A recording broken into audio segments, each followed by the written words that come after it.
The crowd at Central Station buzzed with the usual noise of afternoon trains. But in the middle of that noise, Sergeant Rex, a seasoned police dog, suddenly froze. His ears perked up. His eyes locked onto something only he could sense. Across the platform, an 8-year-old black boy stood beside an elegant white woman. He looked well-dressed, too perfect. But there was fear in his eyes. Subtle, desperate. Then quietly, he tapped 5 times on the woman's back. Pause. Then 5 times again. Rex tilted his head, growling low. He knew that rhythm. It was a signal used in K-9 training. A silent call for help. Detective James Morrison, Rex's partner for 7 years, noticed the dog's tension. What is it, boy? Drugs? Explosives? But Rex didn't move. He just stared at the boy, muscles rigid. The woman held the boy's hand tightly, too tightly. When he tried to look around, she whispered something venomous. Keep your head down. Remember what happens if you try anything. That little boy was Tommy Wilson. Just 3 weeks earlier, he'd been a carefree kid playing in his grandmother's backyard, until 2 men posing as social workers took him away. They said his mother was in an accident. He believed them. That's when the nightmare began. Now, disguised as adopted son of a rich couple, he was forced to smile, obey, and pretend. Every day, he called them Mom and Dad. Every night, he listened as they discussed deliveries and clients. The woman's name was Margaret Whitefield, 45, an expert in international adoptions, which was just a polished way to describe child trafficking.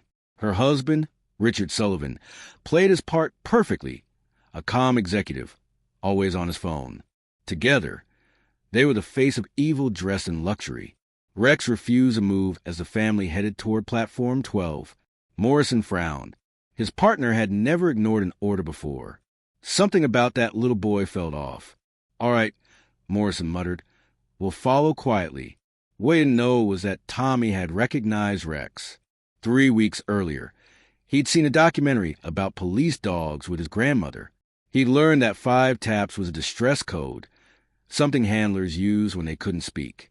It was his last chance. The elegant couple reached the gate for the 3:30 train, Seattle. Margaret smiled politely at the inspector.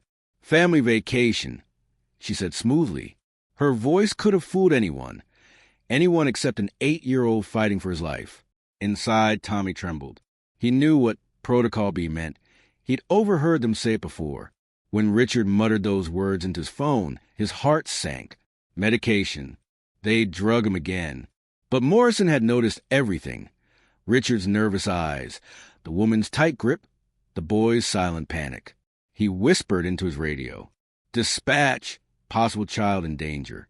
Train 247, Platform 12. Negative, Morrison, came the reply. No probable cause. But Morrison trusted Rex more than any human. And Rex was staring at that boy like he was his only mission on Earth. As the family boarded the train, Tommy risked a glance back. For a heartbeat, his eyes met Rex's. Then, with trembling fingers, he pointed discreetly at Richard's backpack and tapped 5 times on his leg. Rex barked once, sharp, focused, startling everyone. Morrison's eyes widened. He knew that bark. It wasn't alerting drugs. It was communication. Something was very wrong. Inside the train, Margaret sat Tommy by the window. Smile, dear. You're a lucky boy, she whispered with poison under her breath. Richard pretended to read the paper, but kept glancing at the aisle. The 2 other children, Lisa, 10, Marcus, 12, sat stiffly, faces blank. They'd been broken long ago. Remember the rules, Margaret hissed. We're a happy family returning from Disneyland. Dad works in tech. Mom's a teacher. You're grateful, obedient children. Tommy nodded, but his mind was racing. He'd memorized every name, phone number, and account he'd overheard. He wasn't just surviving. He was studying his captors. Meanwhile, Morrison approached the train inspector, Helen Rodriguez, a sharp-eyed woman with years of experience. Have you seen this boy? He asked, showing a picture of Tommy. She frowned. Yes, he's in car 7. But the woman had papers, adoption documents. Fake ones, Morrison muttered. My dog's never wrong. Helen remembered the boy's eyes, terrified, desperate. He looked trapped, she admitted. That was enough for Morrison. We'll check quietly. As Rex sniffed near car 7, his fur bristled. He caught Tommy's scent again. Inside, Tommy whispered to Lisa during a bathroom break. Do you want to see your family again? He asked softly. They said my parents don't want me, she murmured. That's a lie, Tommy said firmly. But I need your help. While Lisa froze in fear, Tommy spotted the black backpack Richard guarded. Inside were fake IDs and passports for dozens of missing kids. He had to get word to someone, and fast. When they returned to their seats, Tommy made his move. As Helen walked by, he slipped a tiny folded paper onto the floor. She noticed it just before stepping away. It read, in shaky handwriting, "We are not their children. Help. 12 kids.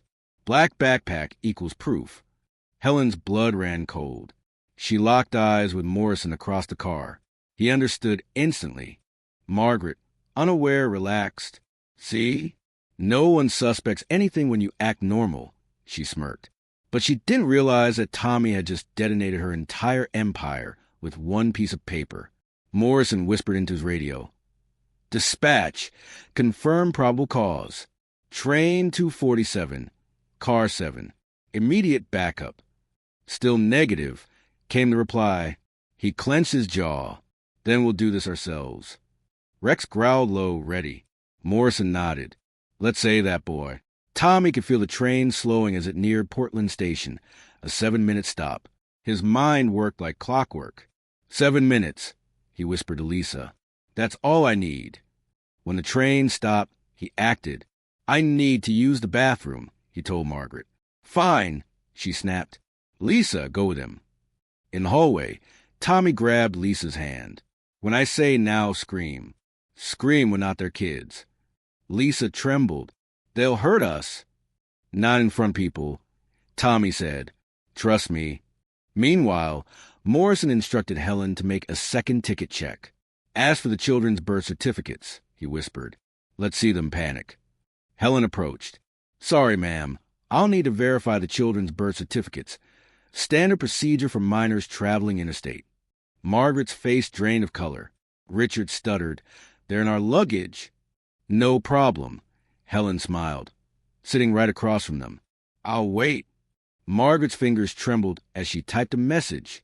Problem. Inspector asking for docs. Abort mission. A reply flashed instantly. Impossible. Client paid. Handle it. Then came Lisa's scream, sharp, terrified, echoing through the car. We're not their children. They kidnapped us. Help. Every head turned. Passengers gasped. Margaret shot up, panicking. Our kids are just confused. They're traumatized. Tommy burst out of the bathroom, shouting, If I'm your son, what's my full name? My birthday? Where was I born? Margaret's lips trembled. She had no answer. My name is Tommy Andrew Wilson, the boy yelled. I was born June 15th in Detroit. My grandma's Betty Wilson, and my dad's in the Army. The car went dead silent. Helen turned to Richard. Sir, open that backpack. Now. Richard tried to argue, until Morrison and Rex appeared at the door. Detective Morrison, Police Department. And you're done. Margaret's world collapsed in that instant. Rex barked once, a thunderous sound that made the whole train hold its breath. And what they found inside that black backpack would change everything. Backhand Index Point Right Part 2 continues next. How an 8-year-old boy exposed an entire child trafficking ring using courage, intelligence, and the help of one heroic police dog.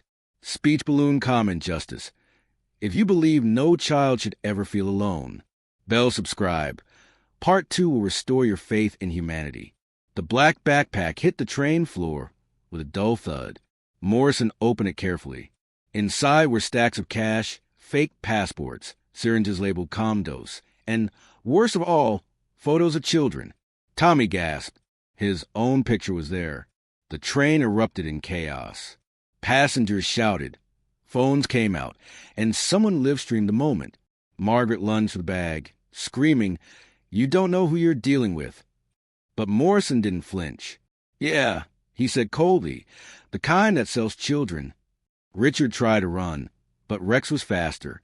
The K-9 launched forward, pinning him to the ground with a snarl that sent chills down every spine. The terrified man dropped his phone, shattering it to pieces. Tommy ran into Morrison's arms, sobbing. You came. I knew you'd come. And Morrison, the hardened detective who'd seen it all, felt his throat tighten. You're safe now, kid. You did good. For a moment, the entire train watched in stunned silence. A stranger, a child, and a dog. Heroes who just dismantled an empire. Police Scarlight 1 week later. The headlines spread like wildfire. 8-year-old boy exposes international child trafficking network using a police signal. 12 children were rescued that day. The investigation revealed that Margaret and Richard were connected to a private ring spanning 3 states. But there was one person no one knew about, the one who had trained Tommy's dad to use those 5 taps in the first place. Because, you see, Tommy's father wasn't missing. He was alive and coming home. Cloud with rain 3 weeks earlier. Staff Sergeant David Wilson was stationed overseas, working undercover with a tactical unit. When he got the encrypted message that his son had gone missing, he nearly lost control. He couldn't abandon the mission, but he swore that when he got back, there would be justice. His brothers from the Iron Wolves Motorcycle Club, a veteran biker group, had his back. They weren't criminals.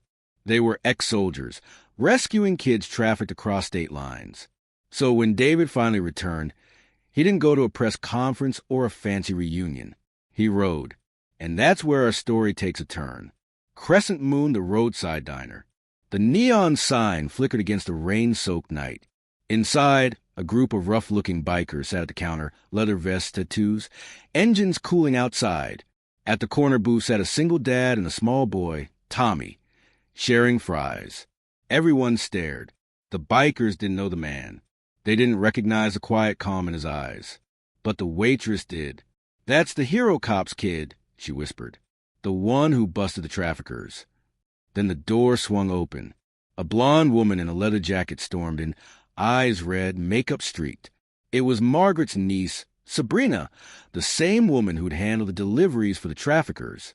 She didn't know the truth yet. She'd heard that one of her aunts had been arrested because of a kid. This kid. When she saw Tommy, she froze. Then her eyes hardened. You, she hissed, walking toward their booth. You ruined everything. The bikers turned slowly. One of them, Tank, whispered, Hey, what's going on? But before anyone could react, David stood up, calm, steady. That's enough. Sabrina smirked. Oh, what are you going to do, Daddy? Hide behind your kid again. Then David said something that made the room go silent. You really don't remember me, do you? She laughed bitterly. Should I? He took off his jacket. His forearm bore a large tattoo, a snarling wolf, surrounded by dog tags and the number K, 947. Beneath it were 5 dots, inked in a precise pattern. The same pattern Tommy had used to signal for help. Sabrina's laughter died instantly.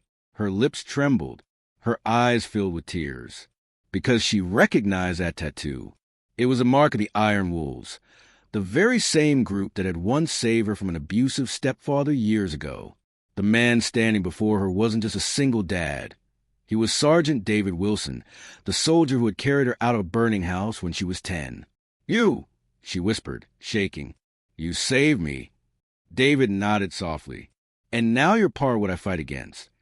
The bikers exchanged confused looks. Tank stood up. Wait, you're Wilson? The K-9 legend? David didn't answer. He just placed a photo on the table, one of Tommy hugging Rex. That's my boy. He's alive because of a dog I trained and a signal I taught him. Sabrina sank into a chair, crying quietly. I didn't know. Aunt Maggie said we were helping kids find homes. No, David said gently. You were selling them. She covered her face, shaking. I didn't know what she was doing. I swear I didn't. David sighed, then helped me stop the rest of them. Sunrise 6 months later. The Iron Wolves work with law enforcement, rescuing more than 40 children across 3 states. Sabrina testified, dismantling the network from within. Morrison retired early, adopting retroficially, and visiting Tommy every week. David bought a small home near the mountains, far from chaos. But every Sunday, he and Tommy rode to the diner to see the Iron Wolves. The same people who once looked like outlaws were now protectors. And every time someone asked about the tattoo, Tommy smiled proudly and said, "It means my dad listens when no one else can." Broken Heart Epilogue. You made a mistake. Months later, a man in prison received a letter. It was from David Wilson. "You made a mistake," it said. "You thought you could take my son. You thought fear would silence him. But you forgot one thing. Wolves protect their pack." Richard never wrote back. He didn't have to. The message was clear. That same week, the governor honored Tommy with the Courage Cross for civilian bravery. When he stepped on stage, holding his dad's hand, the audience stood and clapped for nearly 5 minutes. Reporters asked him what gave him the strength to fight back. Tommy just smiled and said, "I remember what my dad always said. Brave doesn't mean not scared. Brave means doing the right thing, even when you're shaking." And right there, with flashbulbs popping, David rolled up his sleeve, showing that same tattoo once more. The 5 dots glistened under the lights. The same pattern that saved a life. Clapper bore the end. Red Heart, Fire This Story Touched You, hit like and subscribe. Speech Balloon comment, Faith in Humanity Restored. Paul Brinson, remember, sometimes heroes wear leather. Sometimes they bark. But the bravest ones, they never stop listening.